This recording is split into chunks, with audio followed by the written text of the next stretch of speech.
I'm going to jump right into it. Is that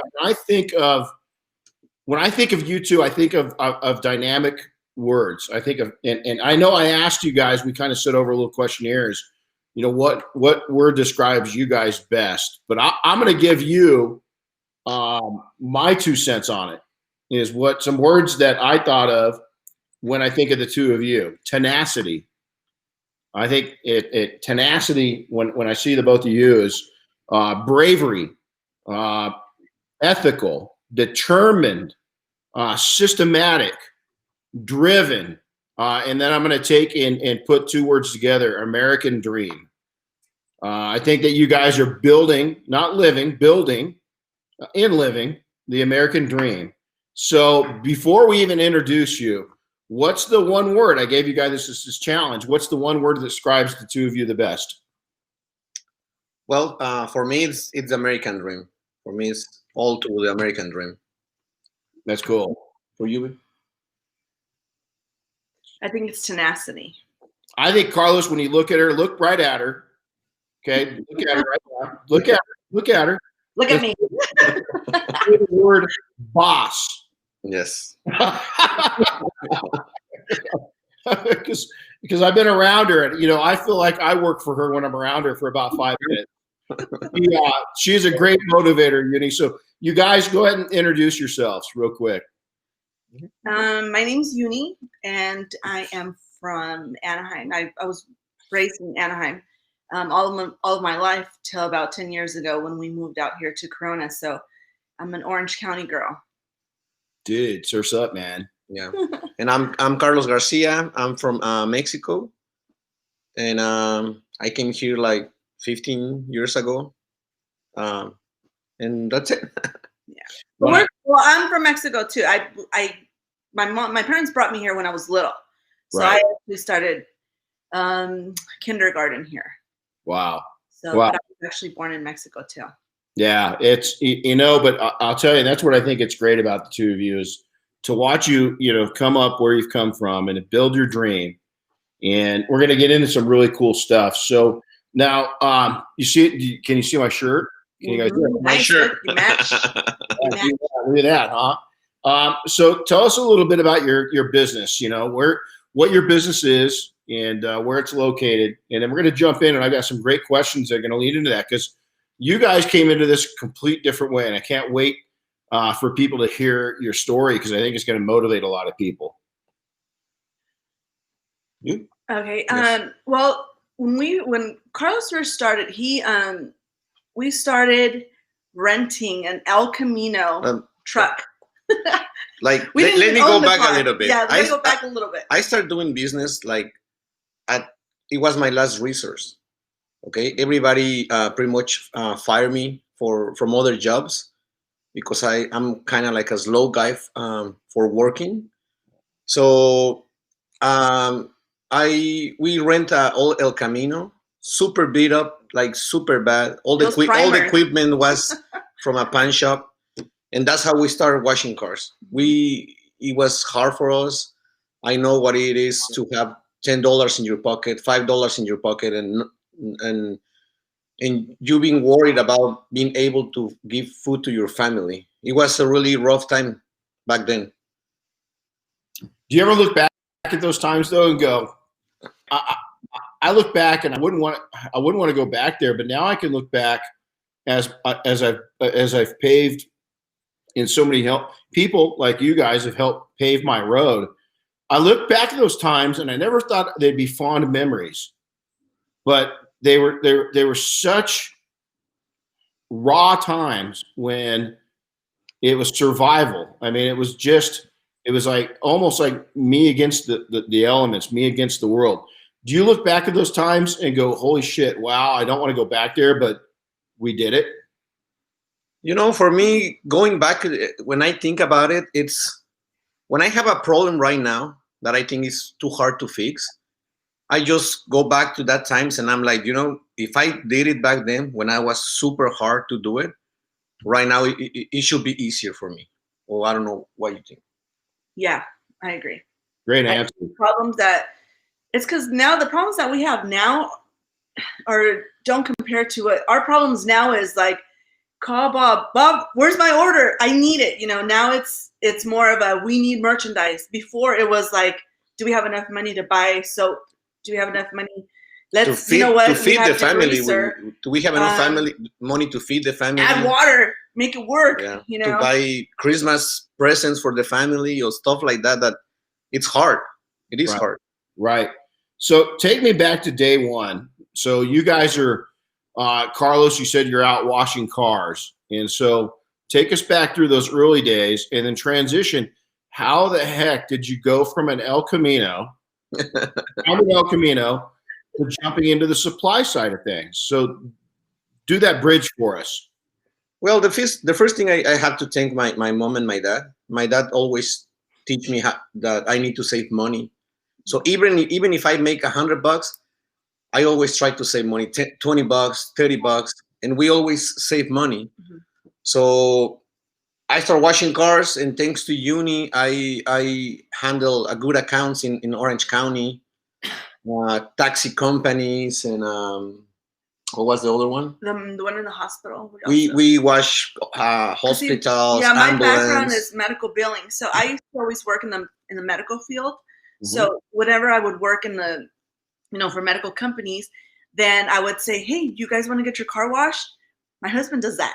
And they're like, yeah, bring him in. So then before you know it, I would make little flyers and pass them around the whole office, and he would get accounts like that. So then as I would, say leave my job and go find a better job, he would already hold on to those accounts. So it's a lot of networking together. I think because before he didn't, he was so nervous in speaking English.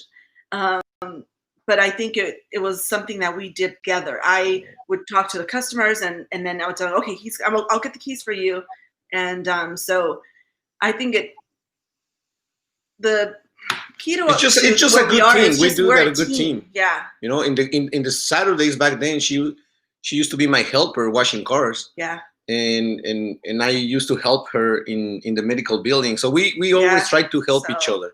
I worked for St. Jude Hospital, Fullerton, and I worked in the emergency room. I was, the billing manager there. And on the weekends, then we would go and wash the shuttles for the hospital. So I would be in the parking lot washing cars. And I think that's another thing that I notice. We're not shy. I'm not shy. I don't care. No, really? I would have never guessed that about you. Yeah, I just don't care what people think. So I know some of my friends would say, are you embarrassed that somebody will see you washing the hospital shuttle? No, absolutely not.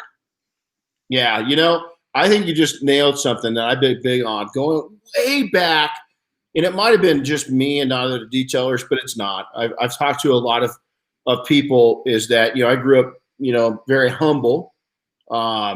Not a lot, right? I've said this 100 million times. And there was a time where detailing, I didn't get out of, I pinned myself down because I was not real proud of what I did. I wasn't ashamed of it, but detailing was looked upon a lot, in movies, TV shows. The detailer, if there was a detailer in it, you were the lowest form of humanity. I think that it's really important to just not give two about what people think about you, because A, they're not going to pay the bills for you. They don't feed you. B, you know what? There's a lot of blue collar people out there, especially now in detailing, especially now in other service businesses, that we've done okay. So how did you go from that in the parking lot in El Camino, washing cars, working Saturdays, doing billing, medical billing together, to all of a sudden now you think, I'm going to start selling products? Well, we moved to Corona. We bought a house in Corona, and I was traveling to Orange County to get to watch my regular customers, and then we realized that there are no shops around here that sells supplies. That we were wrong though, because it was two stores already, but we didn't know. Two very strong. So stores. I talked to her and say, hey, we should open a tiny store and sell supplies, and I can buy the supplies for me, and it will be. Yeah. In paper was fun, but in reality it was super.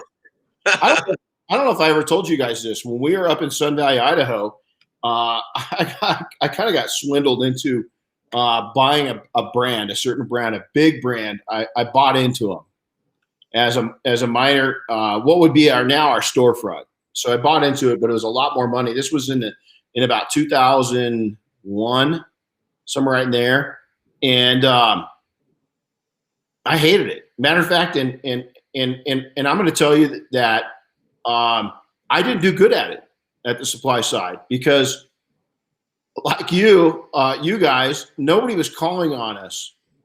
No trucks. What I didn't realize was that they were calling on the dealerships, and then as soon as I hung a shingle out and started advertising on selling products, they got real aggressive, and they had all of the relationships built, and I didn't.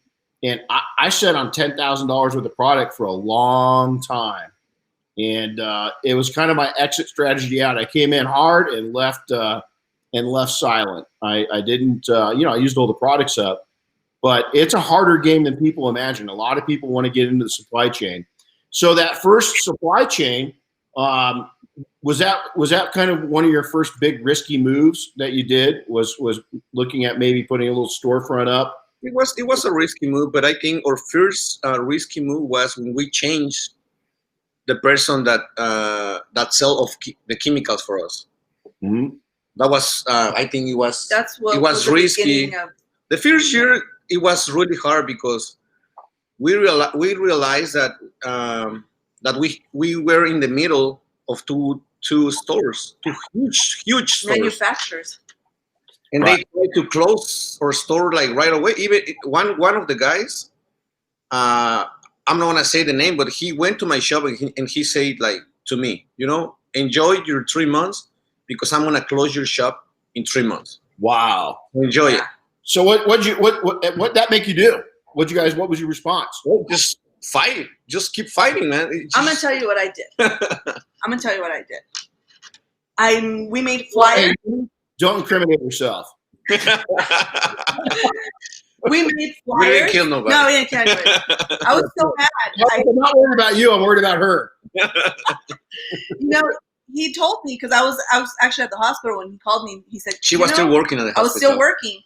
And he said, so-and-so came in the shop and told me this. And I said, oh, really? And to me, Renny, I really like the challenge. I like when people tell us. We like competition. I like competition. I've been competitive all my life, not just in business, but since I was little in sports. I'm competitive now with my kids. They play volleyball. But when he told me that guy came to our shop, I said, we have the flyers, right, with our address and everything. And he's like, yeah. I said, I'll be right there. So I told my doctors, hey, you know what? I have something happen. I got to go. And they're like, yeah, go ahead. So, I came home, grabbed a stack of flyers, the box probably, and I started driving around looking for detailers. I just started driving all over Corona. Yeah. I stood outside of that guy's business and I said, really? No, I'm going to chase your customers. I'm going to, so I started passing flyers and I kept telling the detailers, if you give this flyer to somebody and they give me your name, I'll give you free water for a week. Wow. Boy, I chased them everywhere. They told me, some guy said, you know what? There's this taco place on 6th Street. All the detailers go there during lunch. Okay. I stood there for 3 hours waiting for every single detailer to go buy their tacos or whatever it is they were going to buy. I didn't care. I just wanted them to have our flyer. That's tenacity right there, man. That is just drive. That's amazing. I bet that guy now wished he would have shut up and never made that stop. He goes to my shop like every once and then just to check, and he's still a big guy in the industry. Yeah. But he knows now that I'm gonna be there. Right. We're not going anywhere. I absolutely love it. So let's talk about now. So you go into your how many locations have you had for Uber Detail? 2. Well, 2. We closed it. We closed the other one and we moved to where we are now. Right. So you've got that first location that I was at when I first met you guys. And then you had an opportunity to really, and Carlos, I remember this discussion with you like it was yesterday, because it really was, is that you you had a chance to go into a new building that was quite different, but a lot more money. And walk us through that decision making, because I think that you handled that. You know, I saw you guys doing something that's amazing. Is you did the reverse math. And Carlos, when you called me that first day when I first heard about it, and you said, "Hey, I got this opportunity," you had all your numbers laid out. You know, you said, "Here's how much more it is. I'm really nervous, but here's what it does. Here's what it's going to take us to pay for it." And I just, you know, here you guys are. First off, do you guys have college degrees? Well, I'm a lawyer in Mexico. Yeah, I just have my associates. Gotcha, just your associates. So here's the deal: is that you guys took your street degrees, you guys took your life experience, and you took good common sense, and you rolled those numbers. So talk to us about, because you know a lot of people listening right now. We got a lot of great questions coming up by the way too, and we'll get to you guys. Is that a lot of people are either looking at expanding? You know, some of them want to get in the supply chain area, and then some people want to expand into bigger shops. So when you took that, you know, you went from number one location to a much bigger, much more expensive number two location. What were some of the things that you guys were processing? What was it? What? I'm sorry, Renny? What were some of the things that you processed? What are some of the things that you thought about? And did anything come up that you didn't count on? I mean, usually you spend a lot more money on renovation. Yeah. Yeah, you know, whatever. If you're planning on spending 10 grand, you're probably going to spend 20 grand, right? So, what did you talk about when you went and made that? That was a big advancement. That was a big growth strategy. So, what things did you discuss during that? Well, me personally, I just follow what you taught me, that it was dream, vision, plan, and execute. And Yuni and I, we have everything on paper. And we know that it was going to be a hard months. The first one's going to be hard, but it was like we didn't have an option. That was the reality. We was like, we have to move from the other place. Yeah. And they pretty much kick us out. They wouldn't renew our lease because the people next door to us, which is a brewery, that at the time, or they're still there, they really wanted our shop. And so they start getting about like, oh, yeah, I don't like your customers too much. Yeah, you had a lot of real problems with them. Yeah. And they weren't very nice. They weren't very ethical. Mm-mm. No, yeah. It wasn't. You know, if you guys know a brewery that's in Corona, we're not going to throw their name out there, but don't Maple Street. It's on Maple. Don't go there. I'm just kidding. Don't go there. They said some pretty awful things. So I wouldn't give my business. So the challenge comes up. So now let's walk our way through. How has it worked out?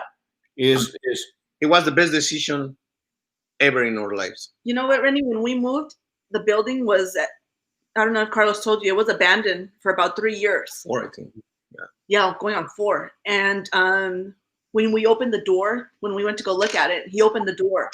The spider webs were like a nightmare story. They were from the ceiling all the way to the floor, like curtains. It was scary. Like we literally got a little stick we found outside to kind of like push our way through the webs. And Carlos is like, this looks like shit. Yeah, it was the biggest. What are we gonna do? It was the scariest thing in our life, but now is that after 1 year, it was a really good decision. Right, absolutely. It was risky because if everything goes wrong, we got the keys in January, January 15th to be exact. So we had 2 weeks to be out of the other building. The entire shop, water system, everything had to be moved because we had to turn in our keys February 1st to the other place. Wow, it was a nightmare. That kind of January, February, and March. Yeah, I spent like I remember one Friday. I wake up at 8 a.m. and one Friday, and I go to bed Sunday at 10 p.m. The things we do. I didn't even realize that I didn't sleep Friday and Saturday. It was just keep working non-stop, and it was just hard.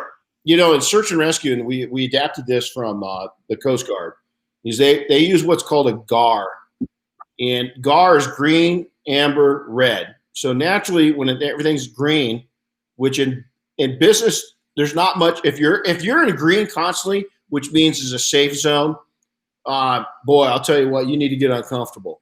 And then amber is, hey, caution, we got to move ahead. And then red is, hey, man, there's a lot of risk at this. And so in search and rescue, we determine it's a team vote. We look at a situation right now. I don't know if you guys can tell, but we got a huge storm hitting. Is, hey, what's the risk factor? And everybody rates it. I loved watching you guys go from a GAR of red, where you guys were like, holy shit, we've got this, but it's danger zone red, to, okay, amber, we got some risk. We don't have a lot of choices. We kind of do this, to where you at now. You've taken it into the green, and so much so that you're looking at expansion and everything else. We'll kind of keep that on the low, just in case one of those haters is watching. But I think that I've loved watching it. So now you guys are involved with a lot of small businesses, not just within the auto care industry, but people that supply you, people that sell to you. What's missing? What are most small businesses just? If you had one thing to pick out, what would you like to get into these guys' heads? For the stores or for the detail guys? Doesn't matter. Either one.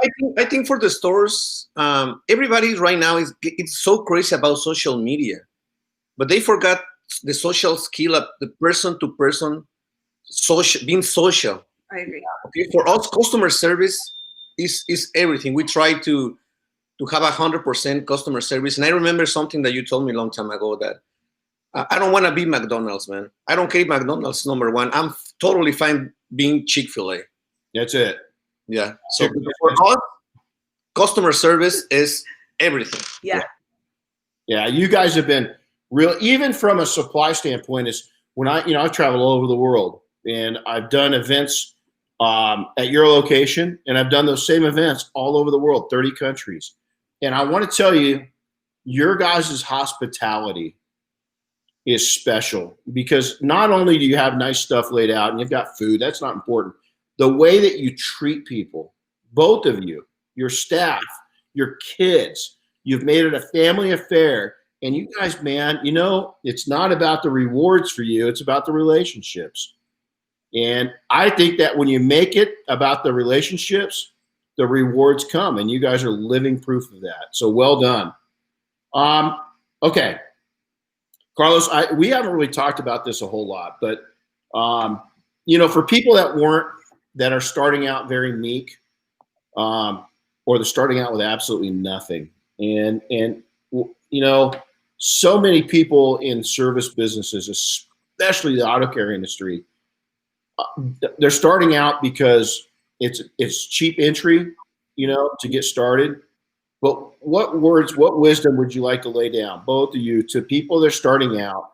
I see it all the time, and I saw it with people at I think that's why I get so passionate when I'm with you guys, is these people don't think they deserve to be successful. And I was guilty of that same feeling, still do, to some degree. What would you say to them? What you guys, like I said, you're building your American dream. I don't know if you'll ever stop building that dream. I won't. My dream's never going to stop building until I take that last breath. Yeah, I agree. What words would you give those people that are, maybe born with and maybe they don't think they deserve to be successful?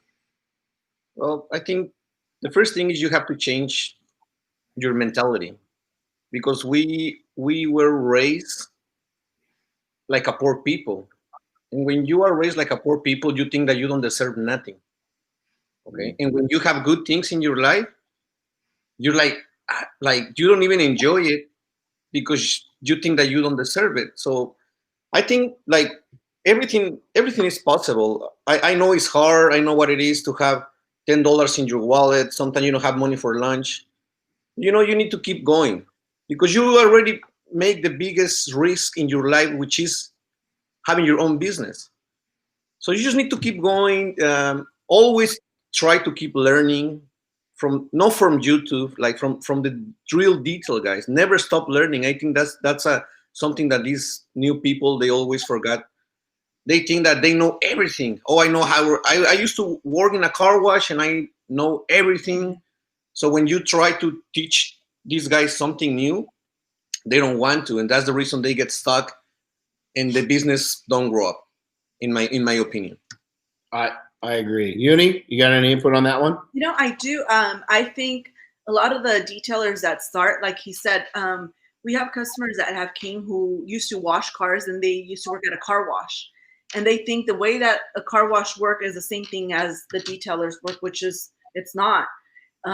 Different products. It's, more professional products as opposed to like the 5-gallon drums that a car wash gets. It's very different product.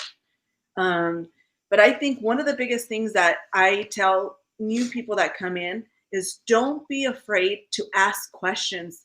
There's no stupid question. If you don't know how, hey, what do I do for a leather interior? There's some people that don't know how. They don't know about clay bars.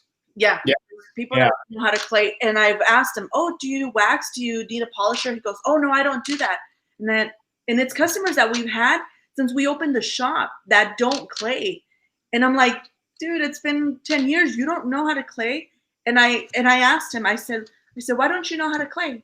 I said, why don't you clay? He goes, no, I don't do that. I said, but why? They always answer like, oh, the customer don't want to pay for it. Yeah. Oh, it's the customer don't want to pay for it. And I'm like, dude, you need to find another customer. Yeah. Yeah, you do. Things they don't, it goes back to customer service. We go outside and I'm like, you want me to show you how to clay? Let's go outside. I'll show you how to clay. I always tell detailer or any service provider that says, there's just, my customer that they don't have the money for that. Okay. Well, what does your customer drive? Oh, they got a 2,500 Ram pickup truck. Really? So they've got a $74,000 truck, but they're not willing to pay. Think again. Yep. Yeah. Think again. You don't need and they're not going to buy the product. Right. If you're dreaming, man, you dreaming, everything is possible. Like the best example is like a guy from Colton is talking with a Mexican guy about business. Like, for me being with you, man, right now, it's like a dream come true. Like, yeah, I too. I remember showing you in YouTube channel in 2008, 2005, and I was like, Jesus, I hope one day I can meet that guy. And here we are, pals. Broke bread together and everything else. And it's funny because I'm amazed at meeting people because for me, that's what it is. And I've always, again, look what I said about you guys and those that are listening is that for me to meet people, like I just got done with a 5-day training and these 4 individuals just impacted my life. And here they think that I'm here to impact theirs. You guys got it wrong. I'm selfish. I want to change your life, but I want you to change mine. You know what I'm saying? Is that, and when you have that kind of heart and you've got that sincerity, good shit's going to come to you, man. I mean, it might take a while. Be patient. Rome wasn't built in a day. Yeah. And look at your hardships. And, I look at you guys and it's unreal. So let's talk for a second about burnout. Oh. Carlos, you and I have had a lot of, and let me go back because I'm going to answer this question for you guys.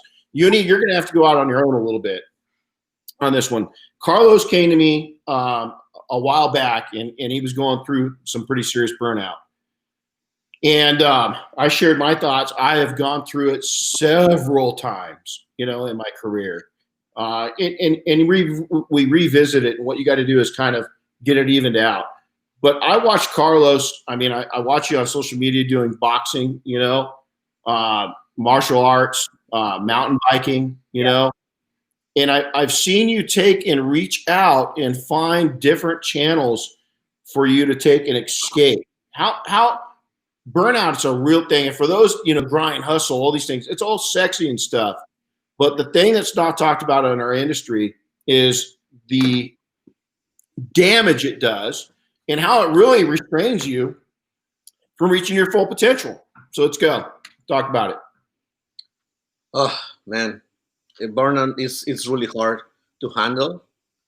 I think the biggest mistake that we do as owners is thinking that nobody can do the things like we do it.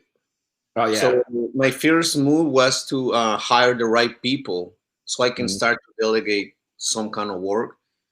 And each day, like you told me, I try to take a couple of time for me, just for myself. It's doing exercise, go mountain biking, play video games, reading. So I think it's really important that, like you say, 24/7 hustle. It's really nice for the Instagram picture. It's really nice for the social media. But in real life, if you really do 24/7 non-stopping, if you have family, you're gonna lose everything. You're gonna lose your family. You're gonna lose your life. You're gonna end like sick. So, and if you're single and you don't have family, you're going to lose your soul. Yep. And you're 34 years old maybe, and you're saying, no, not me. Wait for it. Wait for it. Yeah. It's going to happen. There's a famous pinstriper, and I'm not going to mention his name because a family and everything else, but he's now passed away.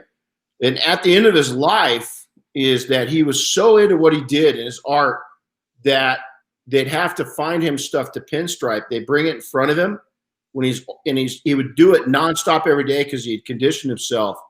And at the end of his life, he really didn't get to enjoy life because I think the mental breakdown from pushing himself for so long, for so hard through the 60s and 70s when pinstriping was huge, 50s, I think it fried his brain. And I think there's a lot of people that you're frying your brain. You don't really, honestly, hand up. Carlos, you and I have had intimate conversations about the damage that it does. And guess what, guys, gals, for the most part, you ain't getting that damage ain't getting fixed. Yeah. You don't have to worry about that much of the money. The money is going to come in time. Yeah. You need to enjoy the ride. Mm-hmm. That's important. You need to enjoy it. And here's the deal. Don't be afraid. Stop. Don't be ashamed. Chase that damn money. But chase that damn money if you're an entrepreneur. And it cracks me up because I had somebody in social media reach out to me on Facebook just in the last couple of days. And, I get about 50 or 60 pick your brain questions. And I love helping people out. I really do. But I kind of came back at a person a couple of days ago and I said, hey, here's what I want you to do. Send me these questions via email. Well, why can't you just answer them right now? I said, well, because I'm busy and I've got a lot of things going on and I want to help you, but put your top 3 questions out and, I'll put them out to, maybe what I'll do is bring them on a podcast. The next answer was, well, I don't have time to listen to podcasts. I just need answers. And I said, well, if you don't have time if you're asking me a question and you need help, and if you can't listen to the answer on one of the podcasts, dude, you need to wake up because life's going to be really, and he basically told me to F off. Yeah. Right then and there. And so, respect other people's time, but most importantly, inspect your own. So with that, Carlos, I'm going to ask you a hard question. This wasn't on the pre-questions. Yuni, both of you, hard question. How are you doing at handling the stress now? On a scale of 1 to 10, Carlos, you were pegged to 10 a couple times. I want to tell you that I remember that conversation with you and the Dennis long time ago. Yeah. And you told me something really important that sometimes you have to own it. When you do something bad, just own it. Just say, I'm sorry, thank you. Sorry for yelling, or sorry for this. And for me personally, I was trying to separate Yuni, the person from work, that Yuni, my wife, and the mom of my children. So when we are at home, we try to, like you told me, don't try to talk about business after 7 or 6 p.m. Business done. Let's start doing it tomorrow. And I think we handle it really good. Like right now, we're really good. We're really good. I love that. I love hearing it. When I do something that I think that's very important is to learn to accept that, accept what you did wrong and tell each other, you know what? I know you've been waiting for, you've been waiting for the price list, for me to work on the price list for our wholesale accounts, and I haven't done it. I'm sorry, and I do tell them, I'm sorry. And I try to figure out an excuse, and then I tell them, I'm not going to give you an excuse. I just haven't done it. Yeah. Like, and that was thanks to you, man. And it's not, don't keep, oh, because I'm busy because I take the girls to volleyball and I'm busy and I have to go home and take care of the house. No, because there's always time that I can sit down and do his list. I just didn't want to do it. I'm not going to lie. But I think owning that you didn't do it, your responsibility, or when he drops the ball on something like, oh, you know what, I forgot to do this. But I think owning what you did wrong and telling each other, oh, you know what, sorry, or just owning what you did wrong. And I think that's when I see customers that we go see, Renny, they're like, how can you guys work together? I can't stand my husband.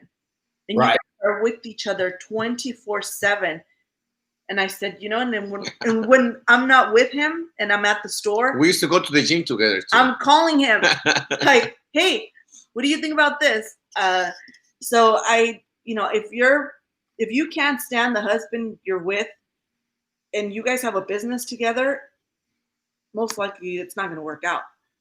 Well, and let me tell you, that's a great idea. Is family businesses are awesome. It's also very tough. And you've got to have parameters set up. And it's destroyed.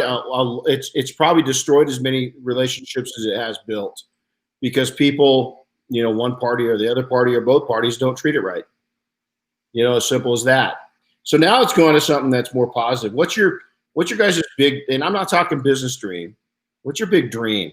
What's the vision that you've got, looking out there that you'd really like to do? For me, professionally, one of my dreams, it will be go with you to the Air Force One project. That will be like a guy from Mexico with an old El Camino who buy all the equipment from a pawn shop. Yeah. Doing the Air Force One, it will be like a dream. But like a personally dream, me, I just want to be able to see my kids growing up. I don't want to miss not any moment. I don't want a Ferrari. I don't want that. I just want to be able to watch my kids every day, eat with them, and just watch them be grown-ups. That's cool. I like it. Him saying that, I'm going to go back a little bit to our business. One rule we made, Renny, since day one, and that's something that we get asked a lot. Why don't you guys open on Sundays? Till this day, they ask us every day, why are you guys not open on Sundays? Do you think we don't work? So then I reply, do you think I don't have a family? Right. We all need a day off. So since day one that we opened the shop on Maple and Corona, we decided that Sundays, even if it made us richer, we were not going to open because we needed to dedicate a day to our family. Something that changed my life was when I turned 30 years old. I was barely, the shop was barely open. And some guy told me, you need to open from 7 a.m. to 9 p.m. Yeah.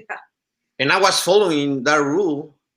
And so I spent my 30 birthday working from 7 to 9 p.m.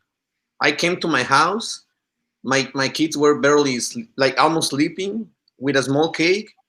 They sing happy birthday to me. And I was feeling so sad, man, super sad, almost at the point to cry because I don't want this kind of life. So that day I changed my life. I said, I'm not going to be dead trying to build this business. I'm going to keep working hard. I'm going to do the best that I can, but I want to enjoy life too. And that was a really sad day for me. And I always talk about it.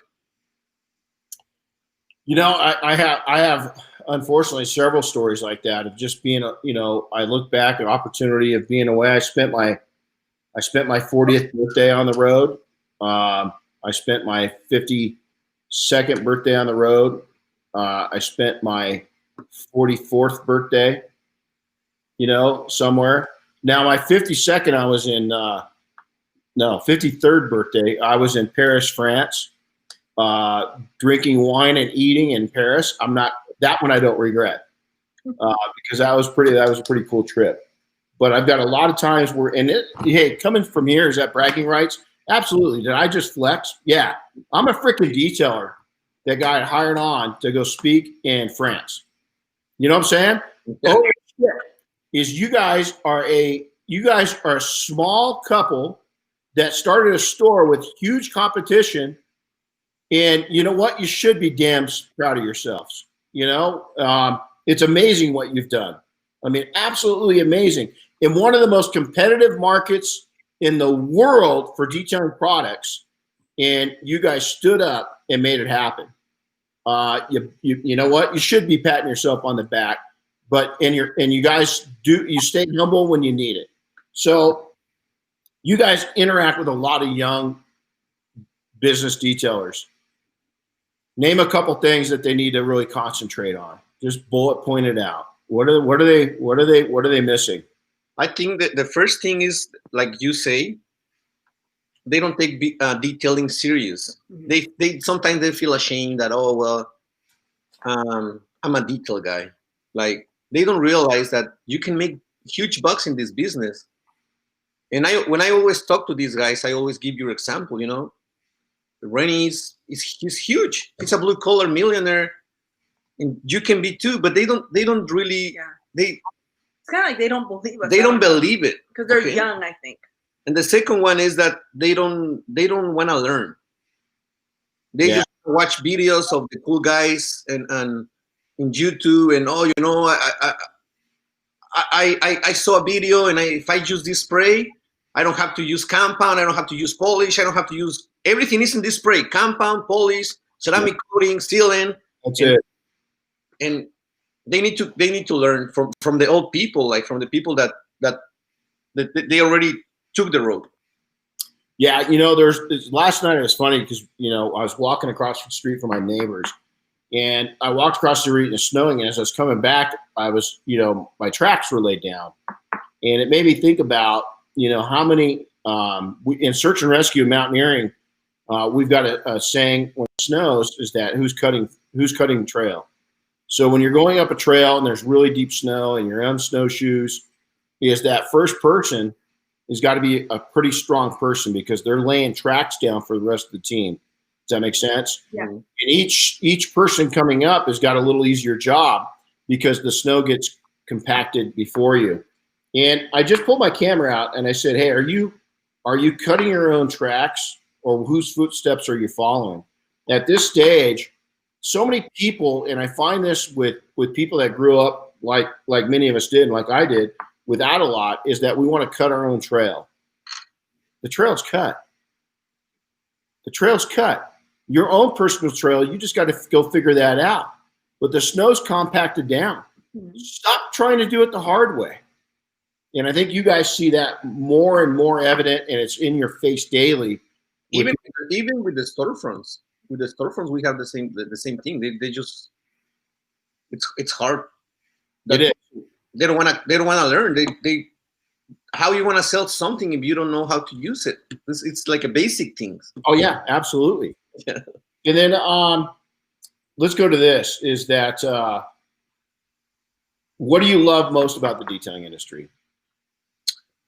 Detail industry give me everything that I have right now. Everything. My house, my family, every food that I put on my table is thanks to this industry. I was pretty much like a people call like a black sheep in my family. It was like the rebel guy, the guy that always say no, always rebel.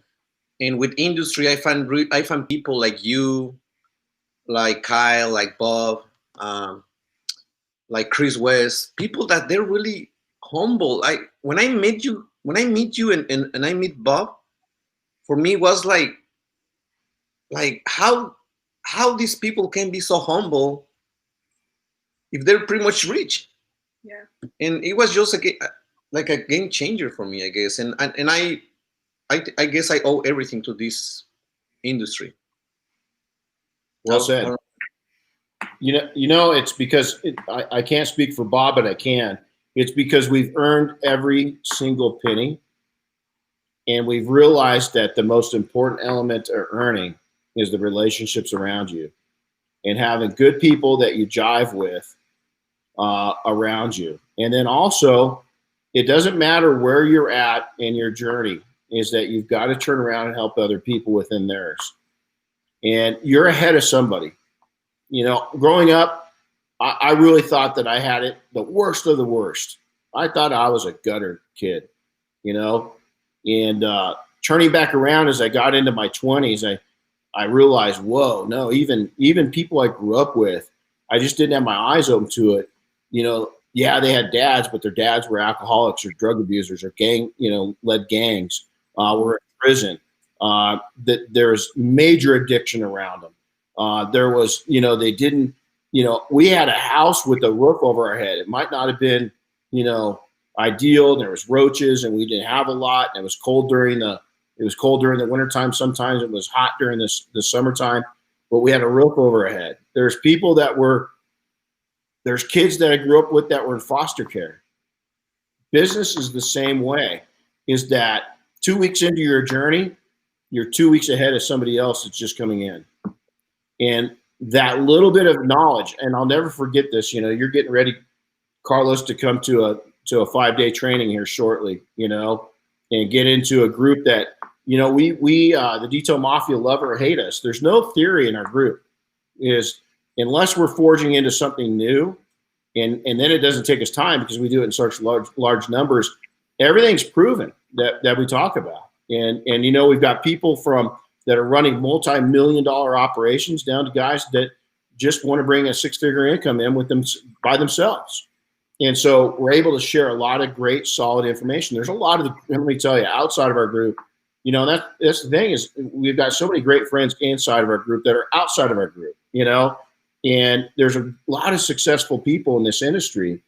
And it's when it comes down to it, it's all about, connections, relationships, and churning around, helping each other out.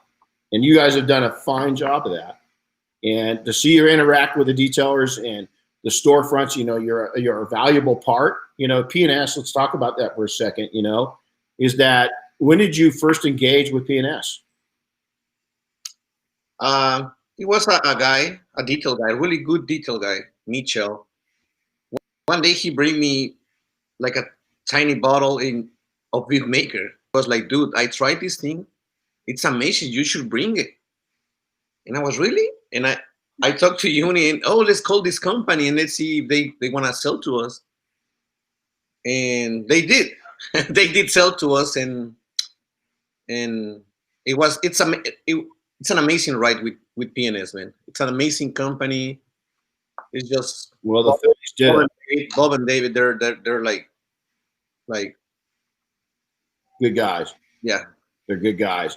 And the journey's been great, and I love to see that you guys bring on. You got a lot of product lines in your arsenal, and you're really about customer service and giving the people that come to your store what they want. You're about quality.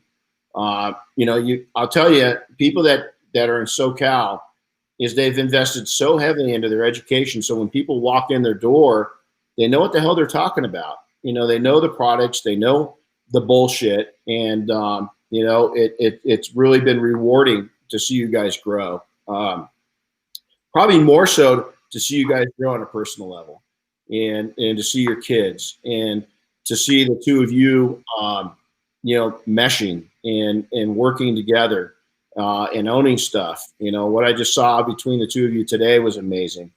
Carlos, we're gonna open this up to some questions. Yes. Carlos, though, I'm gonna take in Yuni. I think that you're responsible for a lot of this. Carlos, your self-awareness and your communications have changed so dramatically in the short time I've known you, and I think it's a beautiful thing. I think that I know you're something very concerned with. A lot of people are that are immigrants, is your English. Brother, you speak better English than I do. It was really hard learning English, man. It was hard for me. I went to school for almost 1 year, and it's just I'm just a shy guy. I'm just when you know me like in time, yeah, I'm cool. But the first time, I'm really shy. Well, I'd never guess it. And Yuni, I think this is a good example. She's really shy too. It's that I think, Yuni, I think you've really pushed your husband forward. and I think that you've driven him to become a better man. And then Carlos, I think you've rewarded your wife by recognizing how brilliant she is, and I think it takes that, you guys, don't you? I think it takes us all pushing each other forward. Yeah, because I remember when he started doing the videos, he's like, "You do them." I'm like, "No, you do them. You sound fine. There's nothing wrong with the way you said it. It's perfect. They understand what you're saying." Amen. And he's like, "Let me do the ones in Spanish," and I said, "You can do them in English too." I said, "You can do it." And I think it's very important that as his wife and as his best friend, we push each other and say, "You can do it." Don't feel like, okay, I'll do the English, you do the Spanish. No, because I think he can do it, and he's doing a fine job. When customers come in, when they speak English, he doesn't say, "Here, you need to go take care of them." I go talk to him. And he's the one that, pretty much when we're at the shop, he's handling them because I'm doing other things. But I think he underestimates himself, I think. Yeah, is the detail. We got a lot of great questions. Chris, you're probably seeing it better than I do. Aaron just popped up one. Is the detailing market, is it busier now during the pandemic than it was before? Absolutely. Yeah, it was super busy. Super busy. When we first moved into the shop in January, we got the keys on the 15th, and then we were supposed to have our grand opening in March. Right, with you, and Bob was supposed to come down. I mean, I had all the vendors lined up who was coming, and then boom, the pandemic hit, and I was really scared. I thought, we're going to lose our house. We're going to lose our business. We just moved into this building. And everybody was shutting down, and they were like, yeah, we're like, oh my God, we're going to lose everything. But you know something? I'm not scared of losing everything. I'm pretty sure that I can do it again. I always talk to Yuni about that. Yuni and I, we're not scared about losing everything, man, because as soon as I have Yuni at my side, and we can start everything again. That's the way that we see it. And what? With that said, let me just say something really quick. We have several of our customers, one which he's a really good friend of ours, Drips. He had his stuff stolen twice, not even once, twice. His gear, his equipment. This last time they stole everything out of his trailer. I mean, I think they even took the trailer. I can't remember. But he started with, again, from zero. We help the guy. Yeah, of course. We always try to help people like that. So whenever somebody gets their stuff stolen, we try to help them out and be like, okay, come here. I always tell, don't post it on social media. Yeah. Oh, thank you, Carlos and Uber. This is just on a personal level. That's kind of people you guys are. So yeah. William, sorry. With this guy, he had all of his stuff stolen, Renny, but his customers are still there. So with his business, even though he had nothing, he had all his stuff, his gear stolen. His customers were like, "Can you still come over and do our boats?" Because he does boats. Mm-hmm. They didn't care that he didn't have equipment. They just wanted him. So it comes down to, if you lose your business, if we were to lose the shop, the relationships that we built with the people, the vendors, with you, with Bob, with our customers, even if we started at zero and lost everything, we would be able to get back on our feet very quickly because of the relationships we built. So that's very important for me. Huge. So William, Laura, I'm going to answer this, and you guys give your 2 cents. Anybody thinking about getting into the supply game, what would you recommend? I'm going to say start out small. Storefront program is that, a lot of detailers, and I was one of them. I started this off saying that I jumped into the supply side of it, and my eyes were wide shut. They weren't even open. And I think that you need to start out small and build up your demand and start educating people in your market and go after. I mean, the pros are great. Pro detailers are great. But I'll tell you where the money lies, and really where our storefront is aimed at, is going after the enthusiast. Yeah. What would you guys add to that? I guess, yeah, you're pretty much right. You can start small and just know your product before selling. I interrupt you real quick because Ron Masters asked a similar question that you guys could answer along with it. How long does it take to develop the market for the supply side of the business, and how do you do that? So you're talking about starting small, so that's one way to develop that and get started.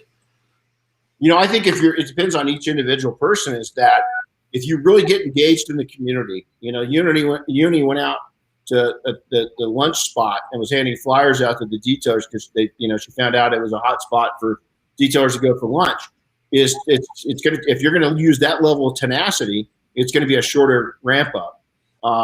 If you get really involved in our Park and Shine program that we've got with PNS, if you get involved and you go to Coffee and Cars, it's going to depend on your engagement level. If you open shop up and you start putting some social media posts out there and that's all you do, it's going to be a real slow growth, real slow. But if you go out there and you get involved in the car community and you start putting the word out there that you're going, I think, and correct me if I'm wrong, you guys throw yours out, but I really think it's 2-3 years to really get it to where it's really starting to get some wheels on its own. And it's like 2-3 years. The first year is definitely the hardest. It takes time. You need to be patient, and like you say, maybe you need to have another kind of like a side job. Yeah. Because if you want to quit your job and open a supply like a store, it's gonna be hard for you. It's tough. Yeah. It depends on your market too. What else is out there competitive? What's the ceiling? And you need to be careful where you open the store, because you don't want to be close to one of the, like us. You don't want to be close to us and open a tiny shop. It's going to be more hard. So yeah. you need to be aware of the location, the product that you're going to sell. You don't want to be the cheapest guy that just sell water with color and fragrance. So you need to have a good quality products too. So it's just like a different, like, I guess it's just like. It depends where you're going to open your shop, but I would definitely look to see, where you're going to open and what stores are already there. You're like, okay, am I going to be able to compete with these guys? Because they're pretty big. Or you know what, that little store doesn't do much. Maybe I can put a store a couple miles away and people will come to me. I think it's good. I think it's good advice. Chris, what else? We're going to wrap it up. We're going to try to. So Jessica Rook asked a good question. I don't think she fully understands the way your guys' business is set up, because she asked, regarding the storefront, distribution, and then detailing, what do you see as being your primary profit center, and how do you keep that balance going? But I know that Carlos. Real quick, I know you're coming to training soon, and you guys don't have a detail shop. You're not technically detailers, but you're coming to training soon. So how is that going to integrate into your business, and how are you going to keep that balance? Well, I'm going to train because I just want to be I just want to give better customer service to my guys. Okay, so the way that I see it is if I learn more, I can sell more. But we forgot to say something too. We have two businesses. One is called Uber Detail, and that business opened the doors in 2010. The other business is called SoCal Wholesale, and we bought that business in 2014. So we have two different businesses. One is just completely wholesale, and the other one is just retail. I love it. Another question is I love this, is how do you show customers that your product performs better than the competitor's products? Oh, that's super easy, man. You just grab the bottle and say, this name is Renny Doyle. No, for real. I've said it before. Is I didn't want my name on the bottle. I fought that. Is the best. Turn the bottle around. You see this guy do the Air Force One. If this bottle has Renny's name, it's because it's good. Better than anyone. Well, thank you. But I'm gonna give an answer that's not so pointed. Is Aaron, you let your customers, you got to develop a good product, and then third-party validation. Is it really that good? And if it is get the people that are buying it talking about it. That's the key. is if it's a good product, people are going to talk about it. We get constantly where people, and there's haters out there, and there's some people that not everybody's going to like your product. So you got to make sure to try to redirect when people try to take and kind of slam your product, or do something, say some things that maybe aren't completely true, is with professionalism, is answer those questions and correct those misstatements. But basically, have other people talking about your product. Get them talking on their own, and get it out there to people. And it's not easy, especially, you got to remember when Double Black launched, P&S was a 56-year-old company. And so, I'd love to say Renny Doyle, Carlos, that Renny, my name made it. It was Dave behind the scenes, that our chemist, that made great products. And we just, Dave, Bob and I always talk about, man, why couldn't we gotten together 20 years ago? The answer is none of us were ready for it. We weren't mature enough. We didn't have enough money to adequately get it started. Our paths hadn't gone down certain ways to where we knew that it was all about people. And so we would have, and then another thing is that, 2008 was a different time frame. Had we come together, 10, 12, 15, 20 years ago, it just wouldn't have happened. It just wouldn't have happened. So, it's also with your product is have a gift of show gratitude for every person that buys a bottle. Is that anytime I see somebody using it, I try to give them a high five or a thank you or something, because man, I just never ever dreamed that, kid from Colton, you guys don't live far from where I grew up.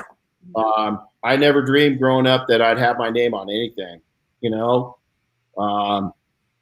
maybe a factory time card, punching in and out. I mean, that's really the only thing I thought I had my name on, was going to have and then as I started getting older and I started hanging around with, 13, 14 years old, is that I started seeing that I did have there was hope out there, in that, and I want to send this out to people listening. My current situation when I was younger didn't mean I always had to be there. It was okay to get out of your current situation. And it was okay to envision that situation.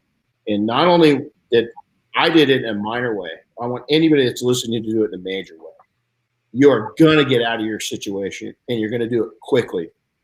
You're not going to wait years to get out of it. And I can guarantee you this, is that how do you get into the supply chain? Is you get in. You get in small and you pull the trigger and you go for it. Because if you sit on the sidelines, you ain't going nowhere. There it is. Make a plan, though. Make a plan, like you say. Yeah. Plan.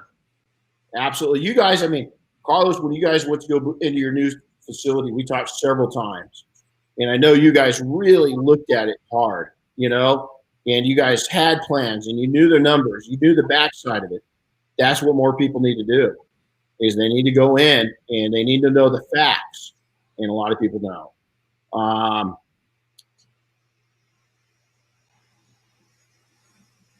Okay, so this is a great one, is that, a lot of people, as immigrants, is that some people, especially where you're at, and Ricardo says, hey, buddy, some people will push you into being the cheapest. Is Ricardo, you let that sexy accent and you put on a performance, you're geared, and you look the part. Is that, listen, you might be an MR2 on the frame, but the body's a Ferrari. And you sell quality, and you interact with people, and you let them see your personality and how wonderful you are, and you treat people with a smile. You say please and thank you, and you're not cheaper than anybody else. The going cheap is a race to the bottom. If you're listening to me right now and you're not the most expensive detailer in town, or if you're not matched with the most expensive detailer in town, you're leaving money on the table. Straight up. Carlos Yuni, let's wrap it up. We see that a lot. We do. Coming in. Even in the stores. Yeah, there's some kind of stuff going on TV today or something. I heard. You know, I think everybody wants to go watch. So hey, how do people reach you? How do they reach us? Yeah. How do they? Through social media, through social media, they send us messages on Instagram, and we always reply. Okay, I mean, so Carlos always tells me. Instagram and YouTube, how do they find you? Do they what? How do they find you on Instagram and YouTube? What's your? It's Uber Detail USA. Okay, perfect. Instagram. And on Facebook, it's just Uber Detail. How about a website? We're working on a website. We're working on the website now. You gotta get that done. Get off there and work on that right now. So, hey guys, I think these guys are an example of what we can do and what the possibilities are. Dream big, go hard, start small, as they did, but go make it happen, man. You guys, I'm so proud of you. Thank you. Thank you for the not just the business, you guys. More importantly, thank you for the friendship. I wish we could. We got a lot of questions, but we're gonna respect everybody's time. And hey, you know what? I'm gonna tell you right now. God bless America. Don't let people divide us. Just don't. It's a time to come together, and no matter what these. And remember, is our politicians are not our leaders; they're our representatives, and they don't. If they don't represent us in the right light, we need to speak that out. But don't take it out on each other. You know, it's just not worth it. Don't separate us as a country because of some idiots in Washington, D.C. on how they're treating things, or even at local government. Is that we all know the value of each other, and we love this country and what it represents, and we the people are what it represents, not some idiots that are making decisions for us. So go out and love each other, and God bless you guys. Thanks for the friendship. This was fun, and I'm sure we'll see. Well, Carlos, we're going to see you really soon. Yes. Thank you so much for the opportunity to be with you, man. You got it, guys. Hey, take care. Okay. We'll see you. All right. Thanks, Renny. Bye. Bye.